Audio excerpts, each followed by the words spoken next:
En titre, ce soir à Tombouctou, le couvre-feu nocturne est maintenu dans l'ensemble de la région jusqu'à nouvel ordre. Retour sur cette décision prise par les autorités locales il y a près de 6 mois. Et puis en éducation, ce week-end, le syndicat national des enseignants fonctionnaires des collectivités territoriales va élire un nouveau bureau pour 5 ans, mais avant place au bilan de l'équipe sortante. Quel défi pour la cohésion et le vivre ensemble dans le Masséna? C'est autour de cette thématique que s'est ouvert le 1er mars la première édition du festival culturel Ténékou. Retour, les moments marquants.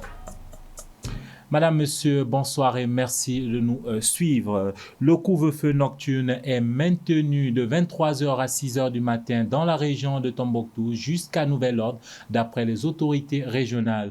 Pour rappel, cette mesure a été prise juste après l'attaque du bateau Tombouctou le 7 septembre dernier, soit près de 6 mois. Explication de Paul Yapinguessan. Cette nouvelle prolongation de couvre-feu est positivement appréciée par les populations à Tombouctou. Si la première mesure fixait le couvre-feu de 20h à 6h du matin, la nouvelle directive est de 23h à 6h du matin. Cette nouvelle prolongation de couvre-feu est différemment appréciée par les populations à Tombouctou. Pour certains, il est clair que la mesure a prouvé son efficacité. D'autres mettent l'accent sur son impact sur les activités. Pour Mahamadou Bagnan, dit Oxy Oxa, animateur culturel dans la ville de Tombouctou, l'instauration du couvre-feu a été un frein à ses activités nocturnes. Si la mesure handicap des travailleurs de nuit qui voient leur chiffre d'affaires se réduire, le journaliste Alucenu Aladi estime pour sa part que le couvre-feu a permis de réduire les attaques dans la ville et ses alentours. En croire certains responsables sécuritaires de la région de Tombouctou, la cité des 333 saints. C'est le contexte sécuritaire au sein de la région caractérisé par un regard de tension sur le terrain qui motive cette prolongation du couvre-feu. Les habitants de la ville mystérieuse estiment que sa prolongation n'est qu'une assurance de plus pour la sécurité et la stabilité de la ville. Imposée après l'attaque terroriste contre le navire Tombouctou, il y a 6 mois de cela, la mesure reste toujours en vigueur. L'attaque terroriste contre le navire Tombouctou sur le fleuve Niger a causé la mort de 64 personnes. Éducation, l'école fondamentale de Gouana dans la commune rurale de Kalawankoro a été dotée cette semaine d'une cantine scolaire flambant neuve.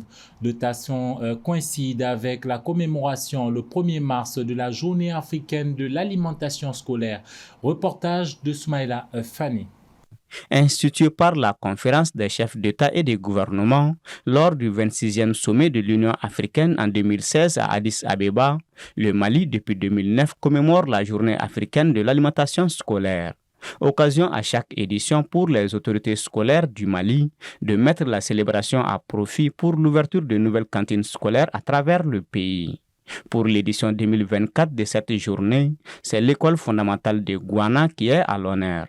La politique de l'État, c'est une politique de généralisation progressive en allant des écoles les plus vulnérables vers les écoles les moins vulnérables.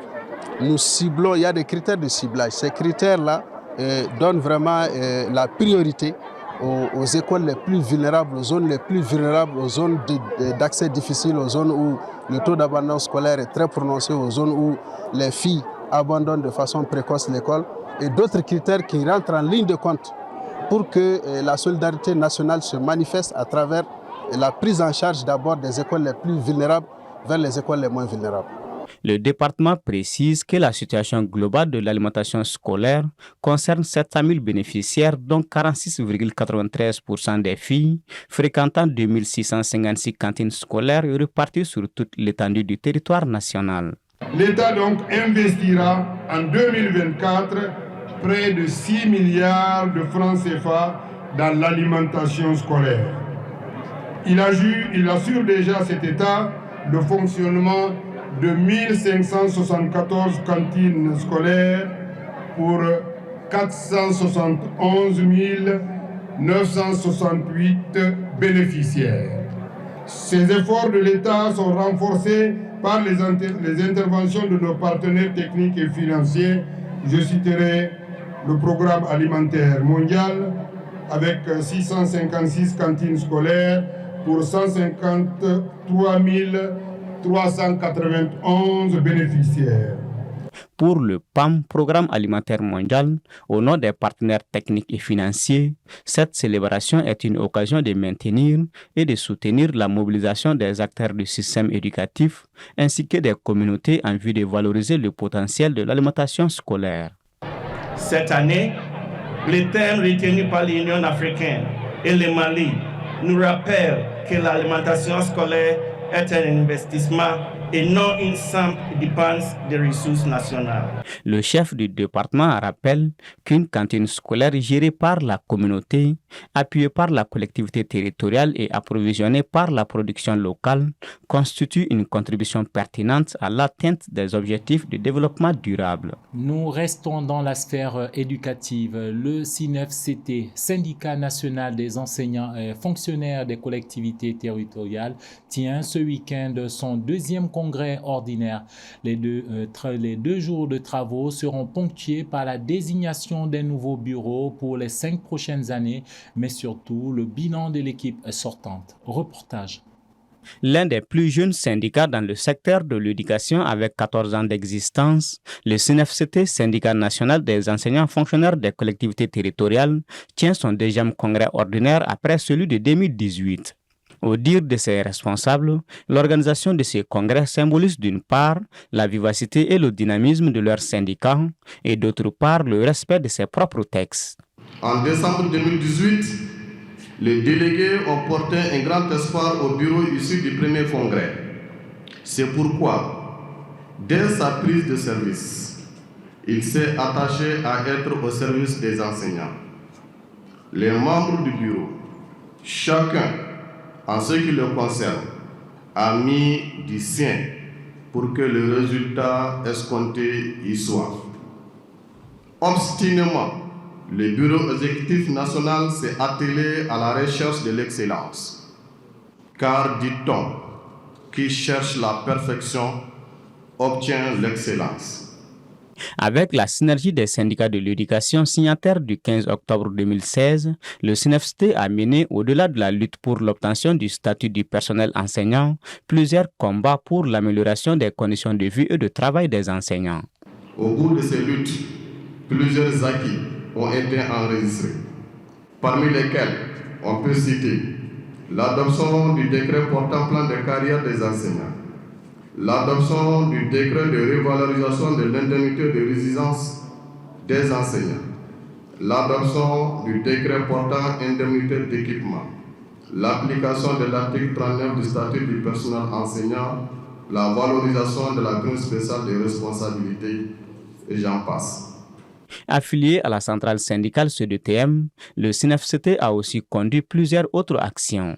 Ce jeune syndicat existe depuis 2010 et beaucoup de luttes s'y sont déroulées. Beaucoup de victoires y ont été obtenues et vous avez dû faire face à des défaites aussi, mais la solidarité et la cohésion des syndiqués et des sympathisants a toujours été ce qui a permis les victoires et atténué les défaites. Quant au département de l'administration territoriale et de la décentralisation, il a félicité l'organisation syndicale pour sa contribution au fonctionnement du système éducatif et à l'accalmie du front social. Je suis persuadé que les résultats qui seront issus de ces 2 jours de réflexion et de débat nous permettront de voir un SINEFCT encore plus grand au service de la refondation de l'éducation et de l'amélioration des conditions de vie et de travail des enseignants fonctionnaires des collectivités territoriales. Candidat à sa propre succession, Ousmane Almoudou, qui est également porte-parole de la synergie des syndicats de l'éducation, pourrait être reconduit dans ses fonctions de secrétaire général du SINEFCT au soir de ce dimanche 3 mars, lors de la clôture des travaux du dit congrès. Sans transition, en bref, à Ménaka, certaines denrées alimentaires se font rares à cause de l'insécurité. Un responsable de la société civile installé sur place soutient que des groupes armés ont imposé l'embargo dans la région depuis le 10 janvier et que cela impacte énormément la population. Au regard de cette situation, les autorités ont acheminé 200 tonnes de vivres pour soutenir la population de la région, selon une source gouvernementale qui précise que ces vivres ont été réceptionnés le 8 février par les responsables locaux. culture avant de nous quitter afin de promouvoir et valoriser le vivre ensemble, la cohésion sociale et le riche patrimoine culturel du cercle de Tenenkou. Des ressortissants de cette localité du pays ont organisé ce samedi un festival culturel. Pour cette première édition qui s'est tenue sur une journée, un grand débat a été organisé sous le thème « Quel défi pour la cohésion et le vivre ensemble dans le Massina ?» Paul Yapinguessan nous en dit un peu plus. Avec ce festival, les deux associations comptent mobiliser les Maliens de tous bords pour partager la culture du cercle de Tenenkou et échanger sur les stratégies du retour de la paix dans le Massina. Ce festival culturel se veut un espace d'échange, voire un carrefour de convergence d'idées et d'opinions, favorable à l'éclosion d'initiatives novatrices et propres à se prévenir des éventuelles dérives débouchant sur des conflits communautaires entre des populations qui jadis ont vécu en symbiose dans la paix, la concorde et la compréhension. C'est aussi une forme d'expression de notre humanisme et de notre histoire, sans lesquelles nous n'aurons plus de repères. Un peuple sans repères est à l'image d'un arbre dépouillé de ses feuilles, d'un bateau sans gouvernail, d'un berger qui avance pour une nuit sans étoiles et sur un chemin bordé de précipices. Plus qu'un festival, c'est une invite à la prise de conscience pour un retour à la paix dans le centre du pays et partout au Mali. On souhaiterait qu'au-delà des festivités venir danser, chanter, on souhaiterait vraiment que l'on partage avec nos camarades maliens qui sont là à Mogo, qu'ils comprennent les enjeux du centre. Et c'est le clou de notre rencontre d'aujourd'hui, c'est échanger sur comment faire en sorte que la paix revienne dans le centre. Tenenkou est l'un des cercles les plus touchés par la crise sécuritaire que traverse le Mali depuis 2012. C'est fort de cela que le conférencier soutiendra que la paix n'est pas que militaire, mais aussi le dialogue et le compromis. Mais je ne pense pas qu'on peut gagner la paix avec l'État. La paix se gagne par le dialogue et le compromis. En tout cas, la paix durable.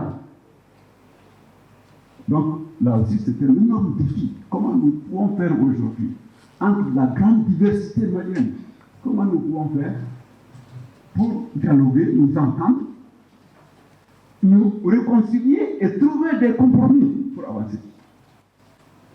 Et de souligner que l'heure est venue pour que chaque fille et fils du Mali fasse son mea culpa, afin de chercher des solutions pour un retour à la paix définitive. Surtout aujourd'hui que nous sommes un pays en crise, regardons-nous en face et cherchons la solution des problèmes qui nous sont posés.